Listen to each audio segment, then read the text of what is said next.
New for 2011 at Ashford, Looking at Lucky, an Eclipse Award-winning 2-year-old and the champion 3-year-old elect. He was a late foal. He was a late May foal, so we were actually taking our time with him. I called Mike Pegram one day and said, you know what, we need to name that horse, because Mike likes to wait to the last minute to see how good they are before he gives them whether he gives them a good name or just a so-so name. And he said, well, he's a late foal. When do you think he'll be ready, like in the fall? And I said, no, Mike, he's going to be ready at Hollywood Park. And he said, really? He said, yeah, because, you know, Mike, the really good ones, they come around really quick.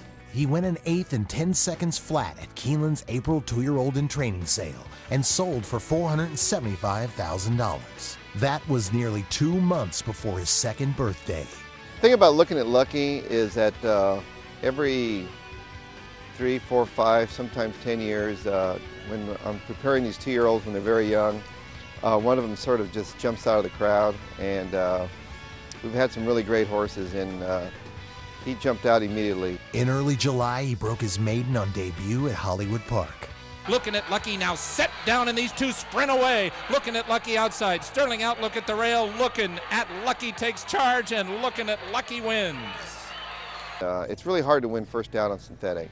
And I thought he might need an out, but he broke well. He was sitting off the pace. He came up. He engaged the horse that had already run. Nice horse, and I thought, well, he's going to get tired, probably run second, have a good out. And all of a sudden, when he went eye to eye with the horse, he just kicked in gear and showed me that extra brilliance that we're always looking for these horses, and we knew then that he was really, really special. Less than a month after his maiden win, he took the Grade 2 Best Pal Stakes at Del Mar.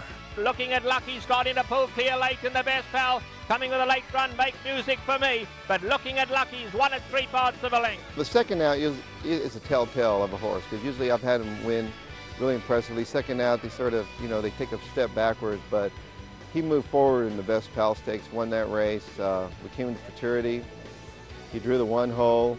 I thought, oh, you know, but you know, you never want to draw the 1 hole, and he still came through and won. But Looking at Lucky burst to the front, and Looking at Lucky and Garrett Gomez have won the Del Mar futurity. Then he made it back-to-back Grade 1 wins in the Norfolk Stakes. Tenaciously, and Looking at Lucky, all heart has won the Norfolk. He suffered the only defeat of his 2-year-old campaign. When breaking from the 13 hole, he was just beaten ahead in the Breeders' Cup Juvenile after being bumped close to the wire. Looking at Lucky on the outside, Piscatelli, Vale of York. Looking at Lucky, Vale of York. Running back in the Grade 1 Cash Call Futurity, he became the first North American 2-year-old male in 22 years to win 3 Grade 1 stakes. Looking at Lucky suddenly opens up 2.5. Noble's Promise in the program battle for second. Looking at Lucky, Noble's Promise, Looking at Lucky. After enduring difficult trips in the Santa Anita Derby and on a sloppy track in the Kentucky Derby, he showed his true colors in the Preakness. I remember texting the owners and saying, we're going to go to the Preakness, and not only we're going to go, but we're going to win the Preakness. Looking at Lucky is the leader. Super Saver is spent. First Dude fights on. Gately Jackson run between horses. You want a twist upset chance on the far outside. Wild finish coming. Looking at Lucky. First Dude, Jackson Ben. Looking at Lucky. Here's Jackson Ben at First Dude. Looking at Lucky. Got it. His Preakness race was just incredible, and the way he just sat back there, Martin Garcia took him to the outside, take him to the outside, get him out of trouble. Because that's Looking at Lucky. He could have easily gone undefeated his whole career, except maybe for the Breeders' Cup Classic, because of just bad racing luck. Then in a star-studded Haskell Invitational, he made it clear that he was the best 3-year-old in the country with a stellar performance. Looking at Lucky's taking the lead, and look at him take off.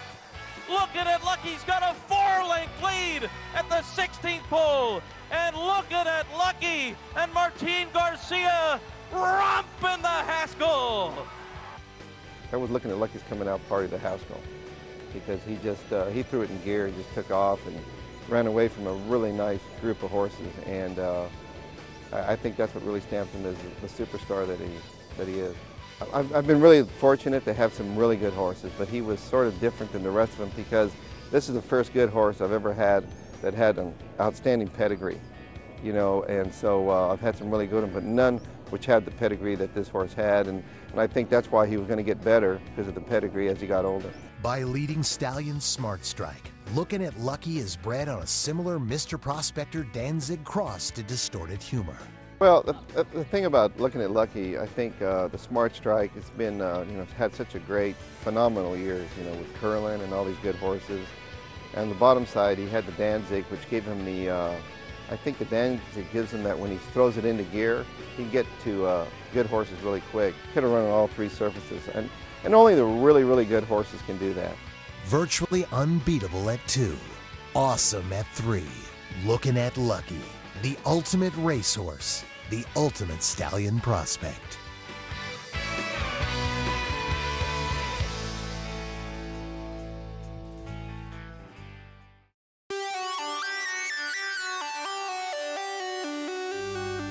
New at Ashford for 2011, Munnings, a brilliant sprinter with an explosive kick. Physically, he's a very big, strong colt, had a lovely temperament, great front limbs, and speed to burn. Trained extremely well leading up to his first race, and when we led him over at Saratoga, he ran great first time out. I think he ran 109.4 for a first time as a 2-year-old in late July, which was quite impressive. Munnings is beginning to pull away from Just a Coincidence. And Munnings, well, he looked like $1 million here, maybe $1.7 million. His pure speed. I mean, this horse, when he got good, he was as good as any horse in the country. I mean, I thought he had the potential to be a champion sprinter for sure. There was a stretch of time where Munnings was arguably the best sprinter in the country. His win in the Woody Stevens was so impressive. He was sort of bottled up, waiting on a place to go, and when the hole developed at the top of the stretch, he flew, you know, and the acceleration, the quickness that he showed that day, I thought was extremely impressive. And you know, when he was right and he was on his game, I think he was a top class sprinter. And Munnings pulls away. Munnings coming down to the line with a roaring performance here today and wins by 5 on the wire. He just looked like he was waiting to explode. And what I liked about it is that he was able to explode and put distance and run off from his horses. Super quick, you know, he's quick into the race. He had the ability to set the pace or stalk a pace and still deliver that big turn of foot. To have that kind of tactical speed is what makes a horse dangerous. Because when you're a front runner, you could be victimized by another front runner. If you have to come from too far out of it, then you're too dependent on the pace itself. He could make his own luck and make his own kind of pace. So he would just sit right behind horses. And when he was good, you could just see that Velasquez would just sit on him and wait and wait and wait, could move him at any time he wanted. And that's the kind of perfect horse that you're looking for. After his impressive win in the Woody Stevens against 3-year-olds, we stepped up next time in the Tom Fool and took on older horses, you know, pretty early in the year, and he was able to handle that with no problem. As Munnings is pouring it on in a dazzling display of sprinting ability. Here is Munnings, and he's going to roll home to a clear-cut victory over Riley Tucker, and driven by success, Munnings stops the clock and won 21 flat. Those 2 sprints he ran in the Woody Stevens and in the Tom Fool, when he runs 120 and 3 and then 121 flat, at that point he established himself to me as the most brilliant horse in the country around one turn. When Tom Durkin called him the fastest 3-year-old in America, he was right. He's definitely going to attract breeders. Now, look, I'm not a breeder, and I'm not just saying this, but if I had a mare, I would love to breed to Munnings, because I remember seeing him as a 2-year-old, and I saw the brilliance that he showed at 2, and I saw the brilliance he showed at 3, and even carried it on as a 4-year-old. So I think for a horse like that, who excelled at 7 furlongs, I think you can get any kind of horse from him. So, you know, I mean, to me, he's the kind of horse that you want to breed to, because he's going to give you some precocity, and he's going to give you some bone, and he's going to give you some size and strength. And if you look at his pedigree, I mean, you look at his bottom line, and you see Priceless Gem, who we all know is, you know, Ale France, and you see horses like Al Mamoun in there, and like Guerriere. I mean, we're talking major stakes winners. Lost Soldier. You just go right through that pedigree, and you just see one big-name horse after another. Munnings, now available for inspection at Ashford Stud.